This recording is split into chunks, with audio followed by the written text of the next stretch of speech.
Fuck out of here, cause these niggas is soft. Riding the track, cause I'm built like a Porsche. You don't want beef, you can catch it like more. Don't want me bullets, I'm back on my bullshit. I show you I'm roof, it's about my respect. I'ma step on their neck, nigga line up who next. I'ma give them lessons, but they say that they want. Keeping it blunt. Shout out Apollo and Phase on my niggas, what's up? Rope up the trunk and we ready to dump. Sending them shots and we leaving them slump. Yes, sir. Give it up, baby. You already know what it is, world in America. Yo, Hey, look what we got in the building. Hey, yo, cousin, before we tap on that for a second real quick, we got to give our disclaimer. We might offend somebody. Yes. You know what I'm saying? We wouldn't be keeping it blunt if we didn't. Hey, yo, cousin. I'm talking Bellator. Yo. I'm talking LFA. Yes, sir. Or should I say yes, ma'am? Yes, ma'am. I'm talking a banger, cousin. Like, straight bangers. Yo, I watched a couple of joints from you, and I'm like, bro, this girl bangs, dog.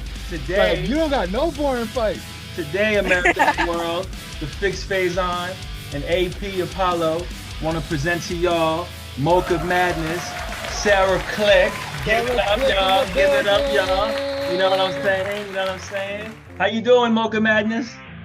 I'm doing good. How are you guys doing? Good, man. Good. I'm so happy to have you, man. Bro, like, listen. So I don't know if you know this. But I'm gonna just break this off to you on the jump. You are keeping it blunt's first lady. First female. Yes. Keeping it blunt's first lady, baby. And we're super excited about that. Like, we're so excited about that. So thank you for coming. Yeah. Thank you for having me on. Heck yeah. Now listen, we got so much to cover. It's all good, whatever it is, however it goes. If we don't get to all of it, we don't get to all of it. I literally have like a whole sheet. You can see it, I have like a whole sheet. And then I got like the back of it, you know what I'm saying? All right, let's go. You know what I'm saying? Let's do it. Let's do it. Yo, so first and foremost, I just want to say thank you for serving. I appreciate that for sure. Right? Sergeant in the military, in the Army, right? Yes, sir. So thank you for your service for sure. Yes, thank you for your service. Salute. Yeah, word. Like my dad was in Vietnam. You know, Apollo, he has two parents that was in the military. So yeah, both of my parents are Navy vets, so. Oh yeah. My mama was Coast Guard. My dad's Coast Guard. My stepdad's Army. Okay. Was that the motivation behind that military background? It was more like my mom, because she wanted me to go into the Air Force. I wanted to go into the Marines, so we compromised at the Army. Yeah. Mom wanted you to be up there with no computer. Yeah. She was like, I was like, no. She was like, I don't want you to get brainwashed and be a jarhead. I'm like, whatever. Like, I still want to go bang bang. Word. My dad's. Mama's just worried about your safety. Yeah. What'd you say, cousin? I'm sorry. No, I was just saying, Mama's just worried about her safety. Heck yeah! Don't you kill my baby? Word. You know what I mean? Yeah, but on the serious. No, but before I left, she was like, "Baby, you're gonna have to do some shit that you don't want to do."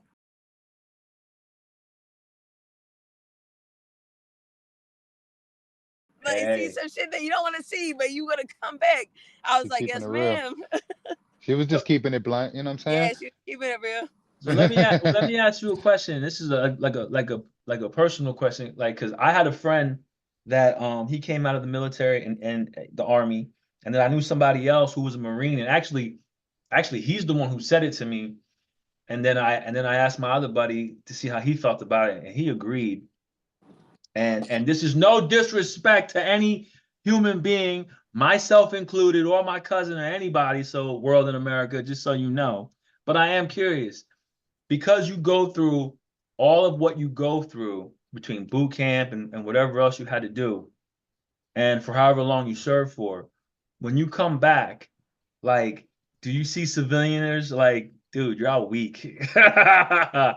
Like, y'all complain? Honestly, like, when I first came back, like, I would get super annoyed with, like, just, like, silly shit. I'm like, why are you complaining? Like, type shit, you know what I'm saying? Like, why are you complaining? Like, it's not even that bad. Like, for real. I have no idea what you just went through. That's why. Yeah. But I respected like being a civilian for like I've been a civilian for like 2 years, but I came back from Afghanistan in 2013. So I went in 2012 and came back in 2013. But I was crazy, like crazy. But that's how I started like fighting full time, is because my mom hit up my old coach, Loco Lobo, and Mike Gresh. Hello, Mike, Loco Lobo Gresh. Mike Gresh, Loco Lobo. What's going on, Mike? How you doing? How are you? Good. Thank you for coming on the War Zone. Thank you. And she was like, "You need to get her," because I was training with him ever since I was a kid. They were like, she was like, "You need to get her because she's like whacked out, like she's crazy. She got a lot of." But then that's when I started just beating people's asses, like, because he was like, "Get over here," because I was getting in trouble with the law and everything. But okay. Yeah. So did martial arts happen before the military, or did the military? I know the military inspired the combat fight and the sports aspect, but was martial arts before the military? Yeah. So my mom got me in to like karate when I was 4. Like I have like this real cute picture of me in a little gi and everything. But like I've been doing like stand-up fighting and everything. And then I like up until I was 16, and then that's when I got with Loco Lobo and like my coaches from Boston to like really start training. And then I told them, like, because I went into college when I was 17, but I was in a military academy when I was 17. So from 16 to 17, like we were training. And then 17, I went to military like academy. And then when I was like 18, I joined like the reserves. And then that's when it all kind of like came full circle and everything. And I was like, yo, I'm deploying. But when I turned 19, I was like, I'm deploying. And so that's when that happened. And he was just like, boom. So everybody knew that I was deploying everything. So when I got back, like they already knew what the deal was. Like I didn't talk to them for like a few months after I got back. And I was getting in trouble because I was just like, you know, the adrenaline, like we needed the adrenaline rush. So we would just do stupid stuff like off-roading on like random people's properties. Like Oh, snap. we would have like zero fucks given nights. Like we had like one redneck night where we all painted our teeth like black. So it looked like we didn't have no teeth. And like we're plaid and everything. And then we broke off one of my boys, all his side mirrors and stuff, just gunning it through the woods and just listening to Metallica. And my mom was like, fuck no. Like she called my coach. She was like, get her. But after that, he like kind of wrangled me in. And that's when we like went on a streak. Word. Like winning streak, all that, like ME titles and everything. Word. Yeah, it shows, man. It shows. Okay. I'm sorry. Go ahead, No, I'm cuz. sorry, cousin. I'm excited, man. Go ahead. Go. No, I was just gonna say it shows a lot in your fighting style, because like that's something that you can't teach, is just to have that wild side to just like fuck it, I'm going in. Like that's just like you can't hurt me. Exactly. Yeah. You got to. I see that shit in the way you fight, man.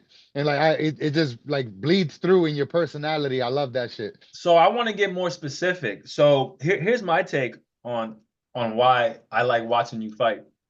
One, I love your elbow game. Like, I don't know how more people haven't fallen from the elbow game. Because not only is it precise, but it's like hard, man. And I love that. I love the gas tank. And I love Thank you. Like, I love the gas I've tank. been working on that a lot. And I also love like this like calm you have. It it doesn't matter how much damage you take, like you're calm, like you're not freaking out, like you're just like, okay. And then I have two favorite fights. I mean, there's a lot of fights I like, but I have two favorite fights. And one is with Ellis, the 19-year-old, when you were boxing. Like, yep. When I say tough, cousin, I don't know if you caught that one, but No, I've seen it. Mocha Madness had a messed up ankle. And Click may have twisted an ankle. She's literally working on it. Oh, that's hurting her. Did you see? And it was like real rap. It was like It was like the messed up ankle. It like something inside just was like, oh, we gotta go. It's go time. That's that wounded tiger right there. But I have a question. Yeah, no, because my coach Joel, he was kind of like, bitch, suck it the fuck up, like shut up. That's what I wanted to know. Okay. Like let's go. Like okay. He pushed you. I'm like, yeah, you're right. Like no pussy shit. Like let's go. I was mad when I like, so I don't even know you personally, but I got mad like I knew you personally. I was like, draw. After 4 rounds of ferocious action, we go to the judges' scorecards. Judge Jacob Nevins scored this fight 39-37 click. Judge David Hudson scored this fight 37-37. And Judge Terry Hogan scored this fight 38-38. Folks, a majority draw. I was like, I threw my pen. I was like, draw? What you mean draw? And then when they recounted that draw, I was like, ain't no way that was a draw, cuz like, stop it. Like, folks, hang tight 1 second. Hang tight 1 second. We may have had a quick adding error. Give me 1 second. If you will, bring them back to the center of the ring. We're going to try this one more time. I apologize, folks. Oh, no. That showed amazing. Okay, folks. Hey, that was a very, very close fight. So close we had to take another look. One more time. There was a majority decision. 2 judges scored this fight 39-37 for your winner by majority decision, Sarah Click. There you have it. the girlfriend, she gave it all in the first round. That was it. You know what I mean? Like, I mean, don't get me wrong, like she had some moments, but in the first round was everything. And once she shot her load, it was done. And then you just started going like this, and she started going like this, in my opinion. Yeah. You know what I mean? So yeah. So that brings me to this question. MMA, Muay Thai, boxing, bare knuckle. Why not just stick with one? Why did you try moving through all of them? I just like combat, like in general. And I think it's just like a well-rounded thing, like, cause I'm not scared to like take any type of fight. But like my original coach, so Crew Mark Delagrati, he was on like Here Comes the Boom and everything. So I used to travel with him to all the UFC fights. He still works for the UFC, everything. But yeah, he was in Here Comes the Boom, but he was like the one that really helped me perfect my elbows, my technique, like being like real tough, like that Boston mentality. Cause our gym is in like Winter Hill, where like Whitey Bulger was, like Doom shot, motherfucker.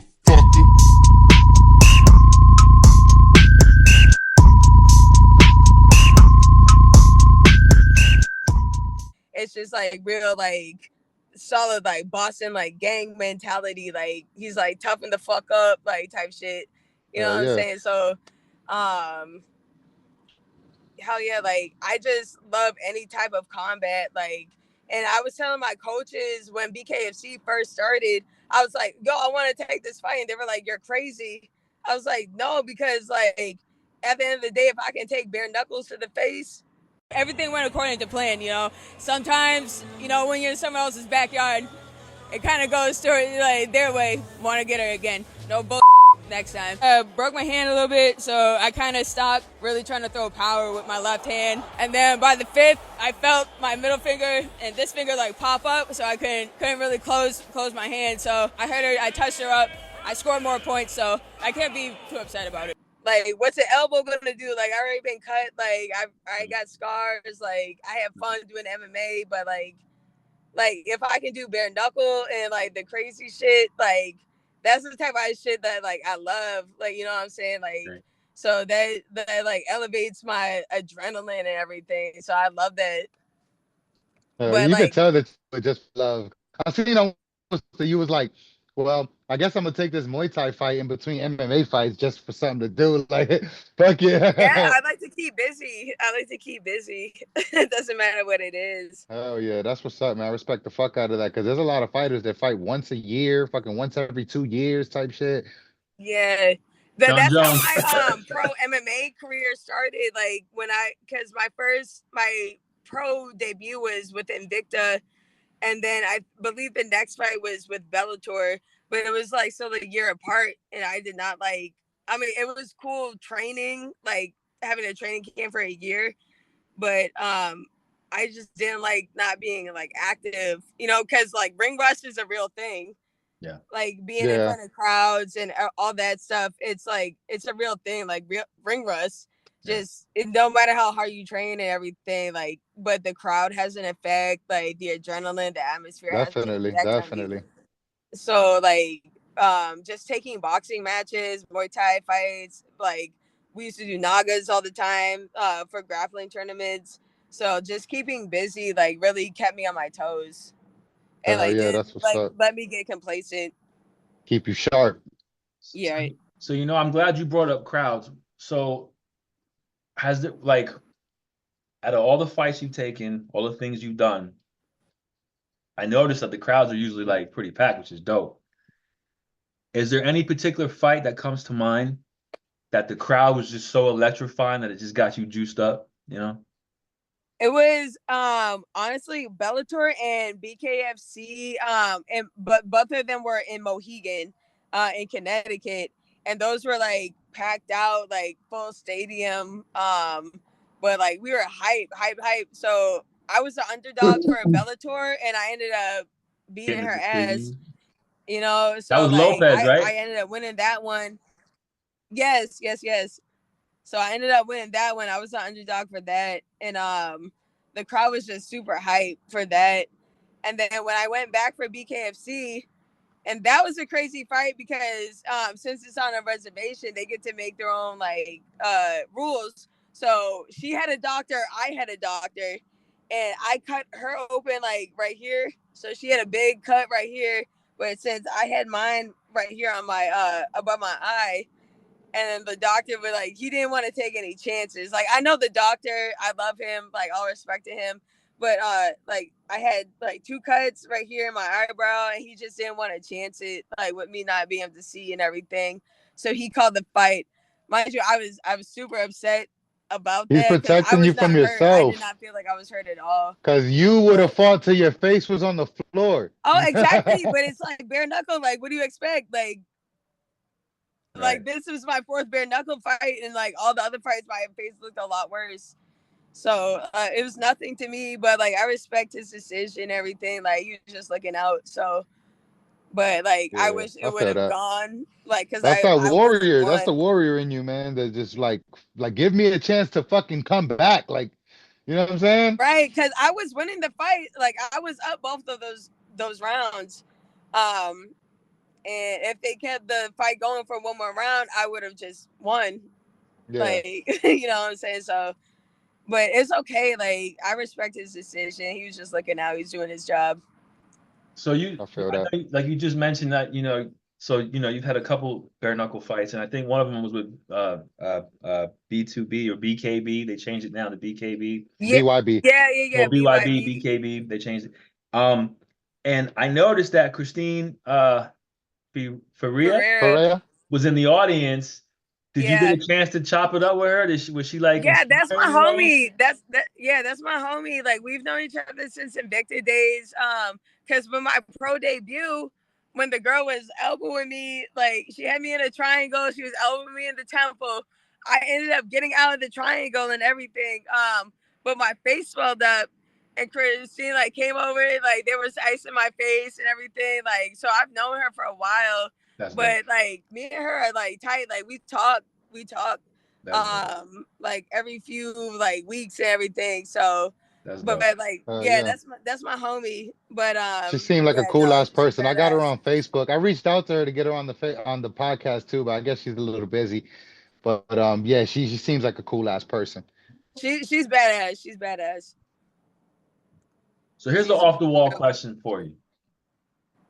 Do you think so? I mean, would you say that boxing, you've had more boxing matches than anything else, right? You would agree with that? Yeah, actually, yeah. So then I don't know if you're a fan, because I know a lot of times though, when people are living it, you know, they're not watching it, right?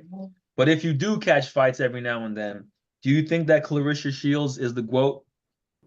I love Clarissa. Yes, like I love Clarissa. Like for her weight class, like yes, like the Taylor Serrano fight. Like I like. It just depends on the weight class and like, you know what I'm saying? Because like now Cyborg's getting into boxing for real. Word. And she just fought my friend Precious, but she beat Precious. I was like, damn, like you can't sleep on Cyborg because she's strong. Like her punches are powerful. Yeah. Like, you know what I'm saying? Like, but yeah, like Alicia Baumgartner was at the last fight, so I've seen her twice at like a couple of my fights. And okay. But like they're all like one of a kind in their own right, in their own weight classes. But I love Clarissa, but I feel like if it's her on her like weight class and everything, like, or like, you know what I'm saying? Like she take out most. Who you got as the GOAT?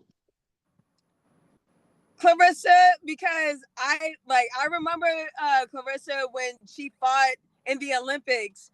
That's the first time I ever seen her, when she beat that Russian girl and she stuck her tongue out when she was like 17. That's the first time I remember watching that live. I was like, oh, she's badass. And then like, you know, like word. Yeah. Yeah, that's what's up, man. I don't know, man. Layla Ali, I always thought was the, you know what I'm saying? So to come now, I don't know, because I was real young when Layla Ali was boxing. I can't say that I was like following all of her opponents. I don't know if she was fighting cans or what, you know what I'm saying? But Right. I know she was doing her thing in her time, and that's who I considered the GOAT all the way up until now, when Clarissa Shields is making a name for herself. You know what I'm saying? Right. That would be an interesting fight if they was both like, you know, in their prime, like Layla was Yeah. so that you could really see, like, you know, but like Layla was definitely doing her thing like back in the day, you know what I'm saying? So it's hard to say. It's really hard to say. I want to put that title on Clarissa, but Layla Ali just like rings in the back of my ear. Yeah, Like, you know what I mean? and it's so hard because Layla was definitely the GOAT in her time, you know, like, and Christy Martin, all them, like, but Layla is definitely up there, like, on top.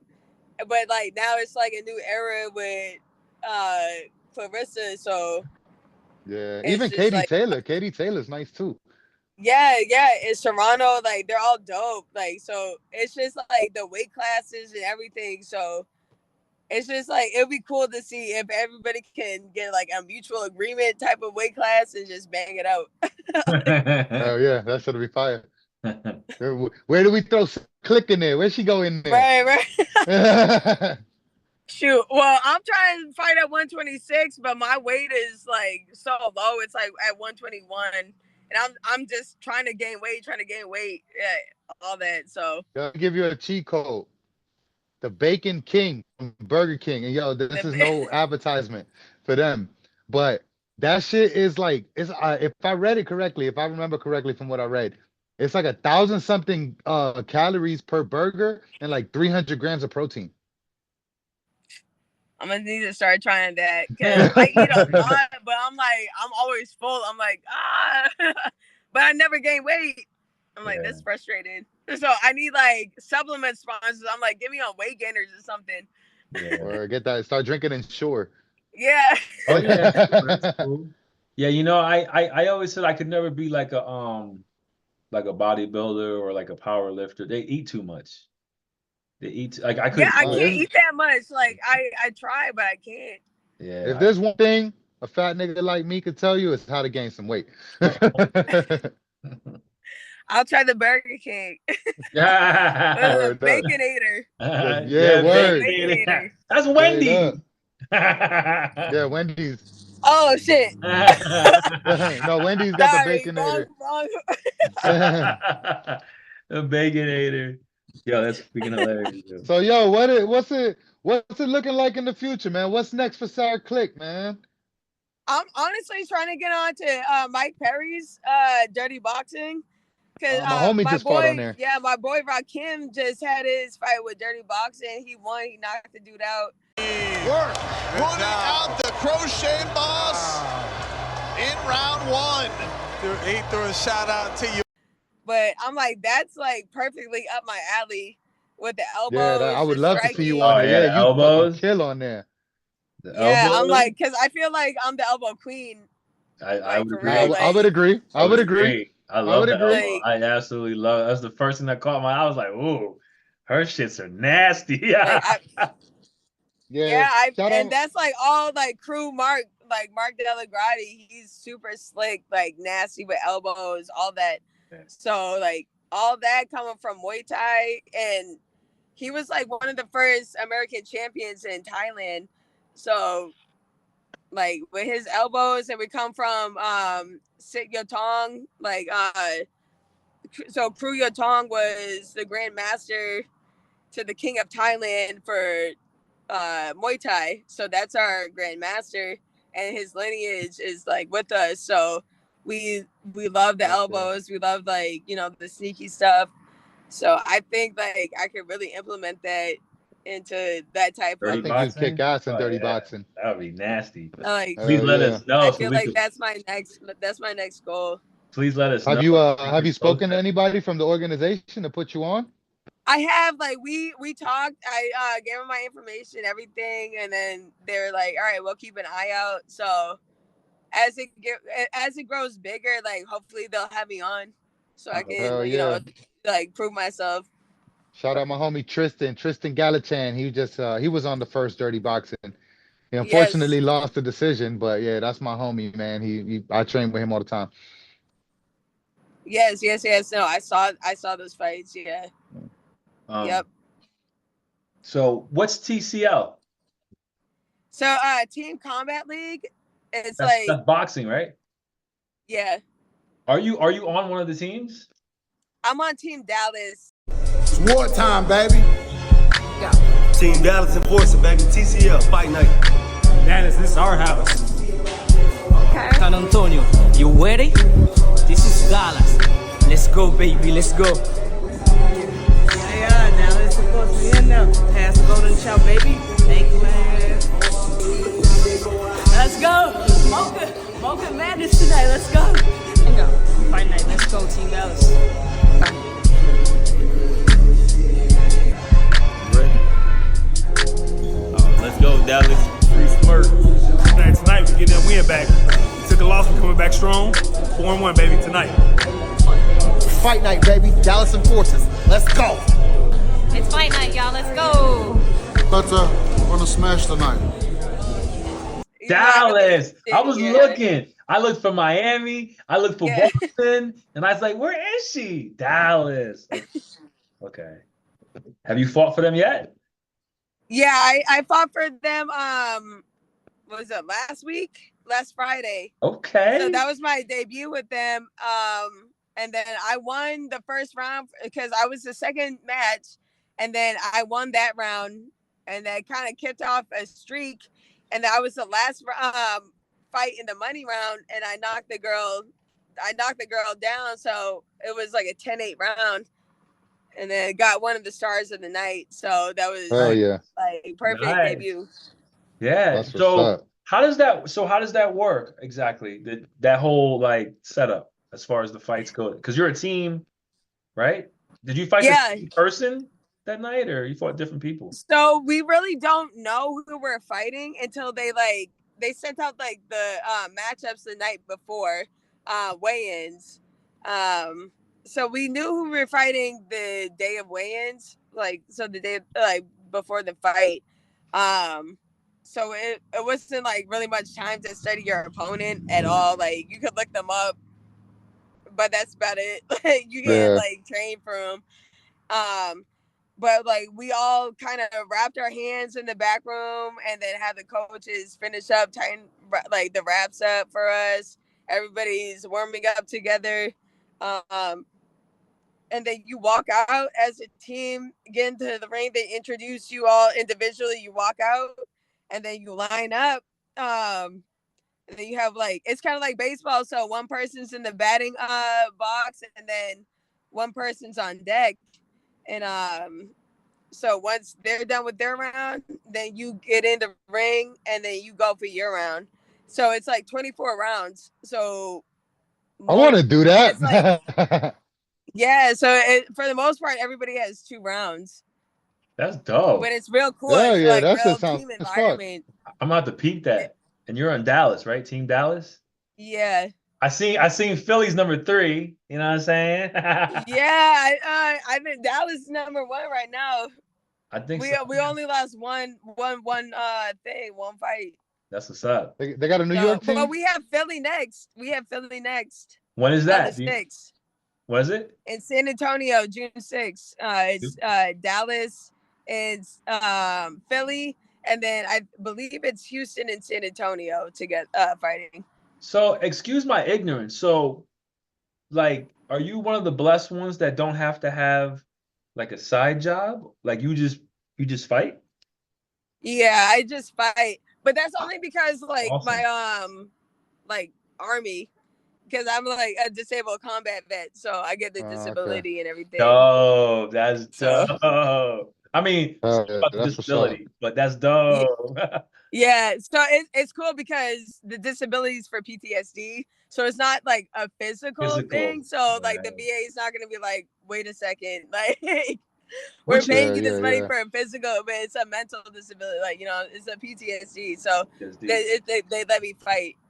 That's what's up. Awesome. I would have never guessed PTSD, and I ain't trying to get you in trouble. But you're so calm when you're in there. You're so calm. Like like I was a 240 gunner in Afghanistan, so it's like a fist ain't nothing. You got bullets coming at you. Yeah, it's like really therapeutic. But you saw war. You saw war. Yeah. Oh man, well definitely thank you for your service for sure. Yeah. So that's pretty dope though. That it's like the teams. That's the last thing we were talking about, I believe. And there's one you said June 6th. Trying to plug that. June 6th. Right? June 6th, yeah. Yep, that's the one in San Antonio. Dude, I'm gonna try to go back and see if I can find the other Where can we watch that at? We can watch it on YouTube it's on Merit what? TV. So like the Dr. Phil channel. What's it called? Apparently he like sponsors it or owns it. And what's it called? Merit TV? Oh shit. Merit, TV. Like Merit TV. Merit TV. RIT. Wait. ME. Hold on. Oh, yeah, definitely gonna check that out. Is MERITE? MERIT. Yeah. TV. Yep. Yeah, we gotta check that out. You know what I'm saying? That's gonna be crazy. So is there anybody? So Dirty Boxing. Is there anybody that that comes to mind that you've been thinking about that maybe you want to call out? Shoot, honestly, anybody, because like with the stuff I've done, like I'm not like my coaches know I'm not scared of nobody. Like I'll fight anybody, but especially with with doing bare knuckle and doing MMA, like it's nothing getting hit with an elbow. Like I have scars and everything from fists, elbows, everything, so it's nothing.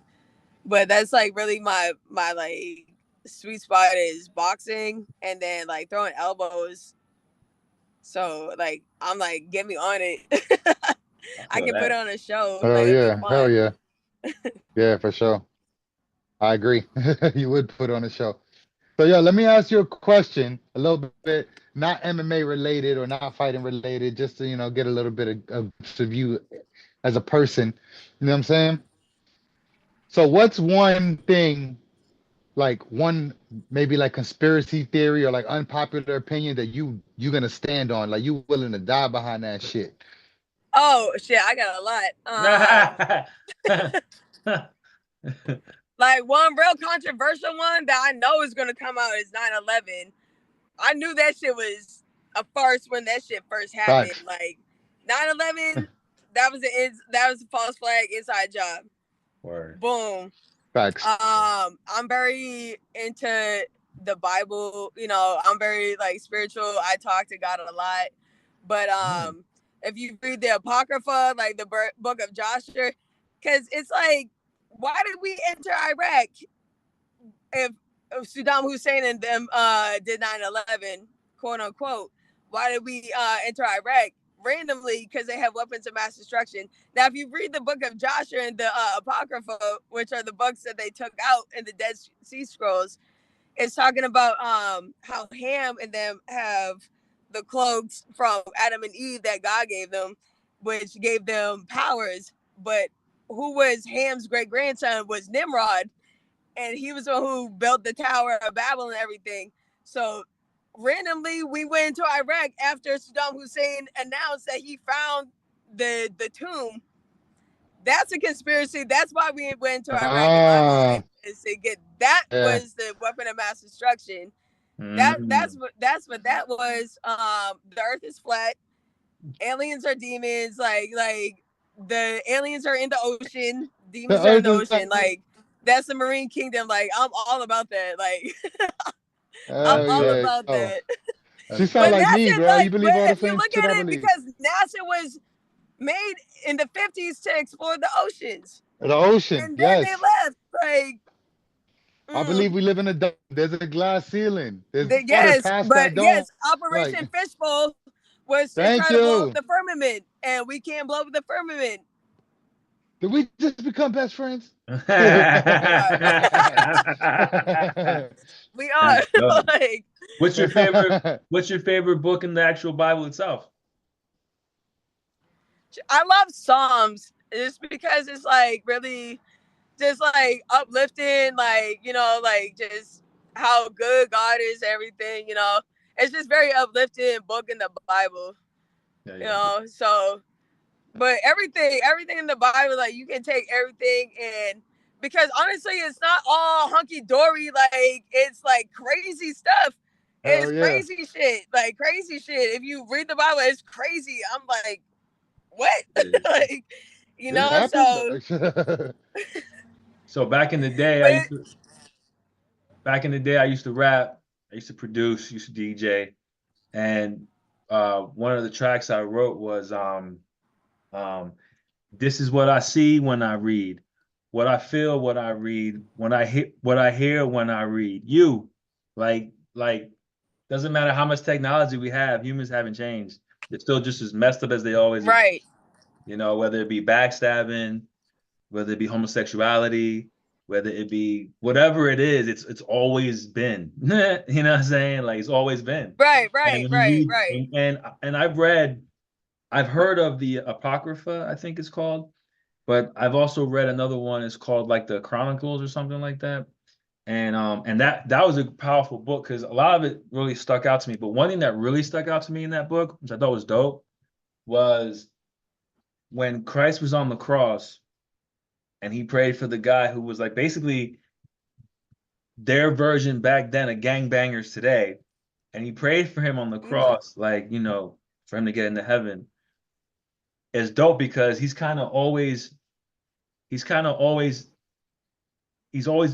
been like, so in that book, it tells a story of basically that guy, small part.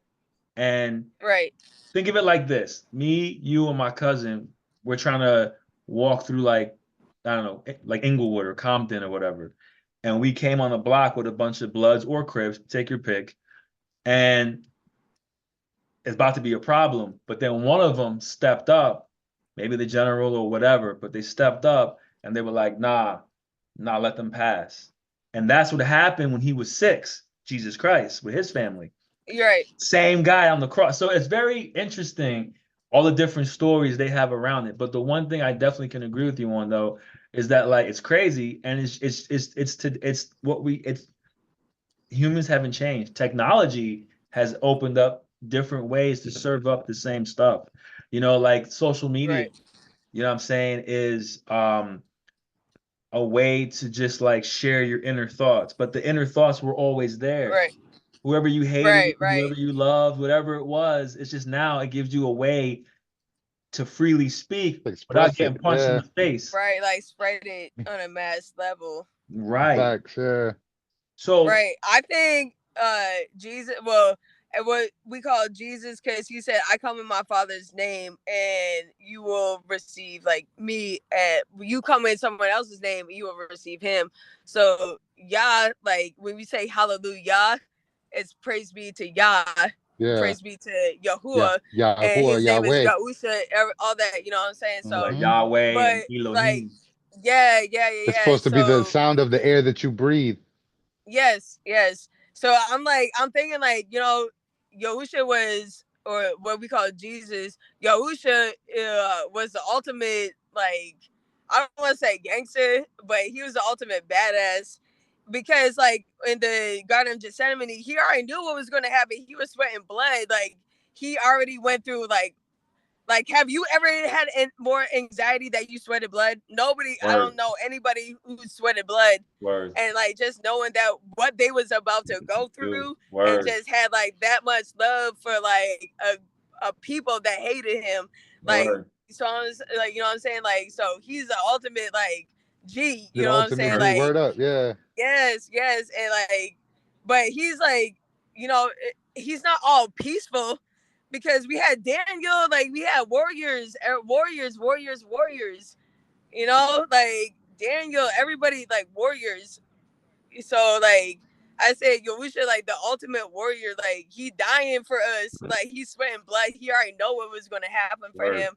And like that's like kind of what I have, like I always pray before my fights. I'm like Solomon was great, like, you know, there's many strong men of renown in the Bible, but like you're the ultimate one. Like you like I'm nervous before a fight, but I'm not sweating blood.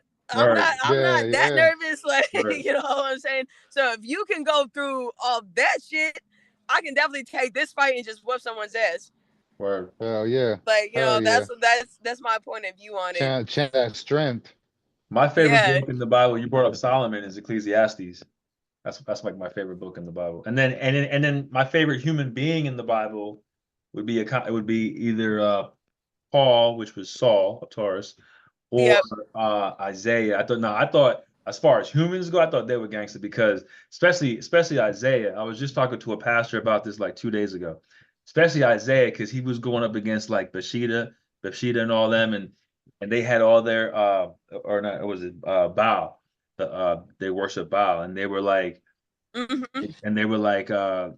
know, he was there. They came down to this like thing where it's like a kind of like a contest almost, and he was like, you know, if your God is real, put that on fire, and if your God is real, put that on fire. And so they were sitting there. There was like 500 of them. They were like cutting themselves and doing all this chanting and doing all this crazy stuff that they do in their belief. And then the most gangster thing that Isaiah said was, "My turn." That's it. Was so gangster. Then he had him pour water on that John. Had him pour water on it. Then he had him dig like a moat around it and put water in that. And he prayed for like a minute and fire. That was gangster. Yes. Paul was gangster. He was knocking out Jewish. I mean, he was knocking out Christians left and right. And then all of a sudden he became blind, started to reflect. He's mad smart, and he started to reflect on it. Just, man, if you get to see that movie, The Apostle Paul, oh man, banger. Definitely banger. So I really appreciate that side of you, because you know, who would have thought? You know what I mean? That's why we're doing this, to get to know more about Sarah Click. You know what I mean? Yeah. Like if you look at everybody in the Bible, they like really gangsters. Like Jacob, when God turned his name into Israel, because an angel came to him and like he was like, he bucked up, like he dislocated his hip and everything because he was fighting. He was fighting, and the angel was like, all right, now like I'm gonna call you Israel. Like you prove yourself, you're gonna be a father of many nations. Even with Abraham, because his name was Abram. Like before that, and like his family worshiped Baal and all the false deities, and he kind of took those and like trashed them, and he was like, now what? But like he got sent into the fire, God saved him and everything. So it's like real gangster shit type, like for real. Like when his brother pulled up, because you know he thought his brother was kill him, because he took his what they call that, like his not oath, but they his like birthright. Yeah, he took his birthright. And so what I learned from that is that, you know, sometimes given enough time and depending on who it is, you know, there can be peace made. You know what I mean? Because he could have ripped him up a new one. You know what I'm saying? He had way more resources, way more. I mean, as far as like men, anyway, all he had was like his woman, and he had some people, and he had some money. He had back then the money, like the donkeys and all that. You know what I mean? But right. No, yeah, very dope, man. That was very dope, man. That's what's up, man. Like that's my favorite line. It's like, you can only call yourself peaceful unless you're capable of great violence. Oh yeah. I seen that. I love that quote too. Media. I love that quote too. Well, it's like, because how do you know one without having the other? Right. Like you can have like, you can be like just greatly violent. If you're not capable of violence, shit. You're not peaceful, you pussy.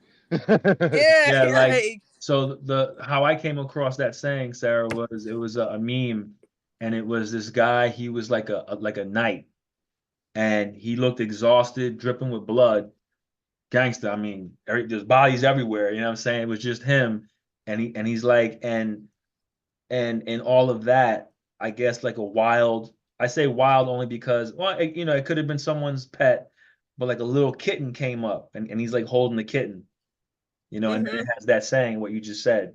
You know what I mean? So that's how I came across that saying. That's fire. Speaking of kittens, I wanted to ask one of my questions that I always ask. I'm the weird question guy, if you haven't caught that already. But so if you could have an animal walk you out to your fight, what animal would you walk out with? I would walk out with my dog. Oh, I would walk out with my dog. His name's DeBarcus. DeMarcus? DeBarcus. That's hilarious. That's what's up. He's like, because he's like me. He's wild. Like, so I went through a divorce. My ex gave away both the dogs, just being petty, and I was so heartbroken. I was praying. I was like, God, like, I'm so heartbroken on my dogs. And then one day I was going to school because I was in college, like in October, like last year. And then I was about to go turn into school. I was like, boom, I need to get gas. And then I seen this like little dog, and I was begging for food. So I went in, I bought him a little Slim Jim.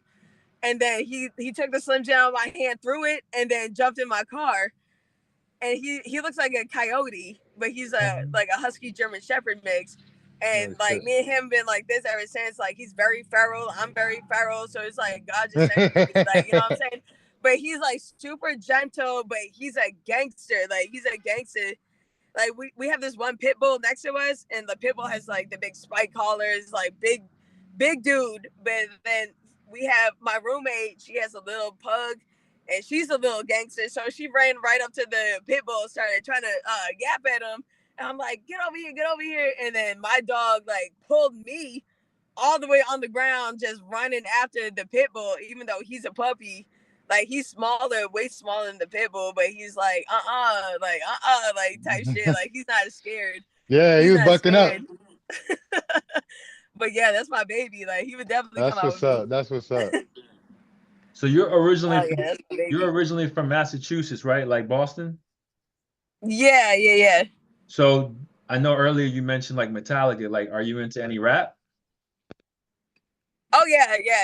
Like, all rap. I grew up with like everything, like DMX, Tupac, Biggie, like. So that's my question. Like, all that, everything. That's my question. Like, especially when you just mentioned there, it's along this timeline, and being from Boston. Like, did you bang any Benzino? Yeah. Benzino, yes. Like, it was funny because you asked that, because we was talking about that shit the other day. I'm like, nobody listen to Benzino. No, all the underground, like, we have all the underground, yeah. But like we have like the Dropkick Murphys, the shipping up to Boston, like that song. But the Dropkick Murphys had a big show like for St. Patty's Day in Boston, and they have an actual boxing promotion. So we were fighting for their promotion, the House of Blues. There's like thousands of people there, and I was the last fight before they did their whole set. They did a whole like concert, and I broke my hand like on the girl's face, like everything. Had my hand wrapped up, and it was a whole mafia thing. Like they came in the back room with a big suitcase full of hundreds. They like paid me out, cashed me out, wrapped up my hands, and then I went back into the crowd. The whole crowd was throwing me beers, like, and we were just moshing to like That's fire. That is fire. fire. That's Just a dope story. like, oh yeah, that's like fire. mosh is just dope. Was there anyone that you fought that you had real beef with? No, like I've had people like talk shit and they talk shit back, but like after the fights we like settled it. Like I remember just the my last, because I have 3 amateur titles, MMA titles, and the last girl, she was from Philly, and we were just talking shit back and forth to each other, and it was a 5-round fight because it was a title, and she was beating me the 3 rounds, and my coach, like Crew Mark, he was like, all right, step back with the 2, step back overhand 2. And I just heard it and I recognized his voice. So I stepped back overhand 2, and she went down like this. And that's why I got my name like the Puppet Master, because she was kind of like, she just dangled there. Like she was unconscious, and I uppercutted her and knocked her. Like I knocked her out twice. And so like, but that was the last person that was like really talking shit. So you go by Mocha Madness. I never had like real beef with anybody. You go by Mocha Madness now, but you used to go by Switch Kick? Yeah, because my first fight, I knocked the girl out with a switch kick, so everybody just started calling me Switch Kick because it rhymes with my last name. Right. So Sarah Switch Kick Click, you know. Yeah, that's fire. That is fire. I ain't gonna lie. And now the Puppet Master. So you got like 3 names, kind of. Yeah. But like, I never gave myself any of the nicknames, like so. Even better. Like everybody calls me Mocha because I'm like darker. Like, that makes sense. So like, oh, Mocha Madness. So everybody just calls me Mocha or Mo. Being as though that you have a background in the military, do you have a favorite like military movie? I want to say 12 Hours. 12 Hours. I don't think I seen that. What is it? It was in 12 Hours, right? With Benghazi.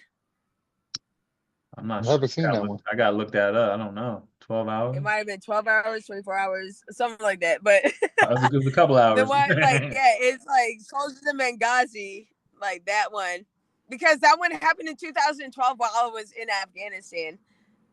Okay. Okay. So mad relatable. Mad relatable. And that's when ISIS and everything popped up. It was like all when I was over there. But that was like a badass thing because they weren't supposed, it was a CIA outpost in Benghazi and they weren't supposed to be there. And then like, it was just a few contractors that were Marines, like Army Delta, everything, but they held it down and they were like fucking shit up. Like for like, I think it was like 12 or 13 hours, something like that. Okay. Yeah. So, you know, I told you, one of the things that I really respect about you was how you stay calm. How do you stay calm? Especially when sometimes you're taking like a lot of damage, you know? How do you manage to seem peaceful? Not peaceful like you're not giving violence. I mean, just peaceful with. But like you're in a peaceful place mentally. Yeah, like your reaction. You know what I mean? Like. Right, because like honestly, so like I've been through a lot of traumatic shit. Like my sister's father tried to murder my mom in front of me. Like, and then I went right into like some like Afghanistan, all that. So it's like really nothing really mentally bothers me. Like, and then like nothing really physically hurts me.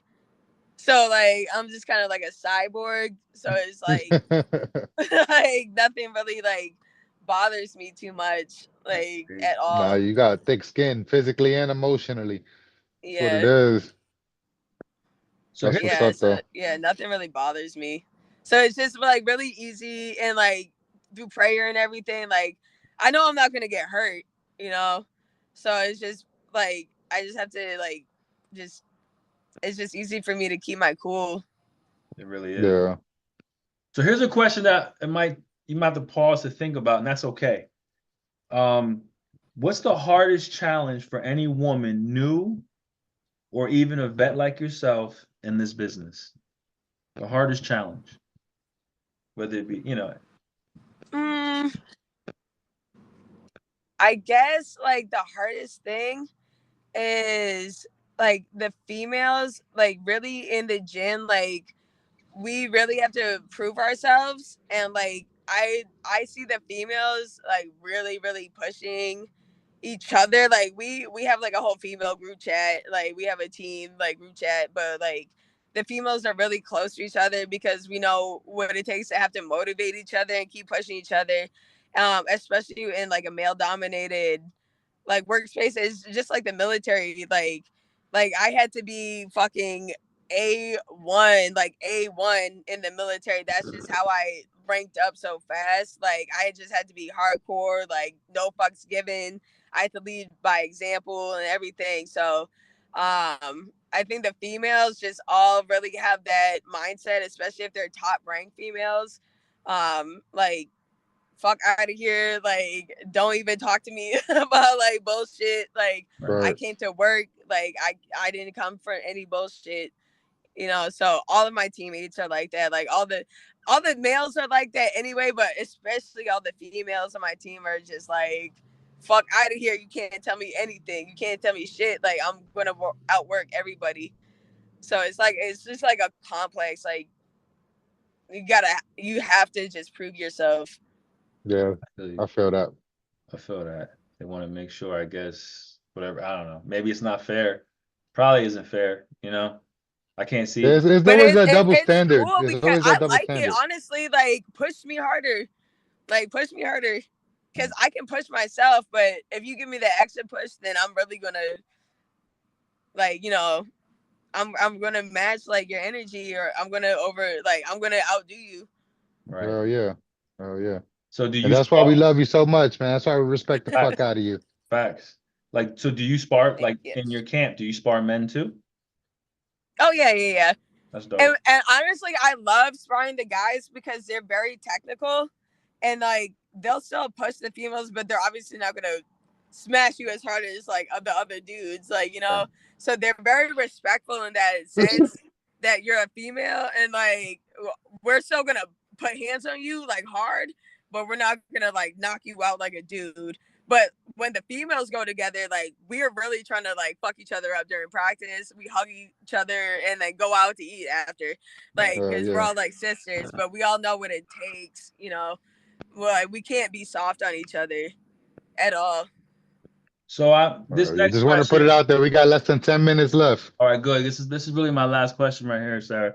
Now you know the title of the show is Keeping It Blunt. So I got a crazy question for you. I ain't gonna lie. So, and this could either be for you or maybe a conversation you might have had with some of your peers. But here's my question. So you know, I don't know your orientation. I don't know if you prefer men or if you prefer women. But if you did prefer women, is it hard to, like Lopez, she was so fine. Is it hard to like stay focused on that? You know what I mean? Because you're like, damn, I got no beef with you, and you are fine. Like, but I gotta smash you. Like, you know what I mean? Like, cause like if I had to fight a female, that might be a problem. I'll be like, damn, you look good. I don't know. You know what I mean? And I'm a guy, so you gotta excuse me, but I really feel like men want to ask that question. So, like, I would be saying like really wild shit during like my face-offs. And like with Lopez, like I told her, I was like, damn, I was like, you're cute as fuck, but I'm gonna fuck you up. I'm like, I don't give a fuck. I'm like, shit, we can like link up, whatever, after, like whoever, like we everybody link up, whatever. Right. Like, but at the end of the day, it's business. I'm gonna fuck you up, and everybody is rooting for you because you like, you know, the cute, sexy chick that wants to wear fucking lingerie to goddamn weigh-ins. Yeah. Like, what the fuck is that? First of all, it makes me mad. I'm like, what the fuck is like that? Going like this and like that. Yeah, why are you trying to be cute? You know like, I'm like, go ahead and be cute right now because you're not gonna be cute at the end of the day. Like that's just my mindset. I'm like, why are you trying to be cute right now? We're going to a war. Like, right. And like, I don't even like look at that shit, but honestly, like, I like to say crazy shit to my opponents just to get in their head, like, and they'd be like, what? Like, what did she just say? Like, but I'll just say random, like, crazy shit. Oh yeah, that's what's up. So then the answer to the question is no, it doesn't affect anything. You just get in there. No. Like it's all business. It's all business. All business. Oh yeah. I couldn't do it. I'd be like,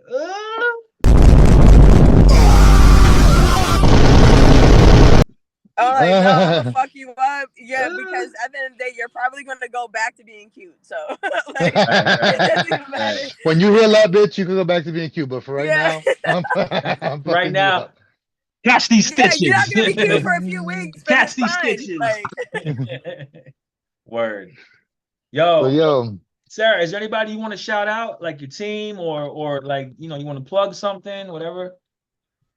Shit, War Training Center, my homies, like the female team, Coach Jeremy, Coach Adam, Coach Joel, my homies back up in Boston, Sia Tong, Crew Mark Delagrati, Loco Lobo.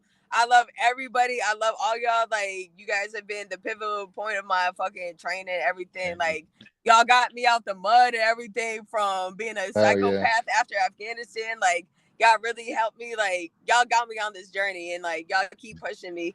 Jeremy, because so my coach Jeremy, little does anybody know, the initial invasion in Iraq, when they showed us on TV with them bombing it through the planes, the night before the Marines went in, and my coach was the point man, so he was the very first person to Iraq. And that's a hard motherfucker right there. Jeremy Mahone, like shout at out War Training Center where I am right now in Houston, Texas. That's a bad motherfucker, but he's the most peaceful, weed smoking, grounding, like meditation motherfucker there is. But he's a bad motherfucker. Like, shout out to Jeremy. Like, yeah, that's my brother. For real. Hopefully you had a good time on the podcast. Anything you want? I did. Thank you guys so much. Yeah, you guys are awesome. Thank you for coming, man. We appreciate you. And hey, so Apollo, man, you think America and the world is tired of hearing our voice? Oh yeah, they might be tired of hearing our voices. This is one of the longer episodes because like we don't usually, like, I ain't gonna lie, you kept us entertained the whole time. Like we had really good conversation. We went from fighting to religion to personal shit. Like anytime y'all want to have me on, we can go into deep like esoteric shit. Like hell yeah, for sure. I got it on video, so I'm gonna hold you to that. Yes, once the season's over with TLC or TTL, and I can smoke weed again, like we talk. Alright. You and my brothers, y'all can really keep it blunt. You know what I mean? Yeah, I'd like one up with you. All right, well, America and the world. Well, man, thank you for coming, man. And remember, you guys are awesome. Thank you so much. Thank you. Remember always. Keep it blunt, baby. Keep it blunt, baby.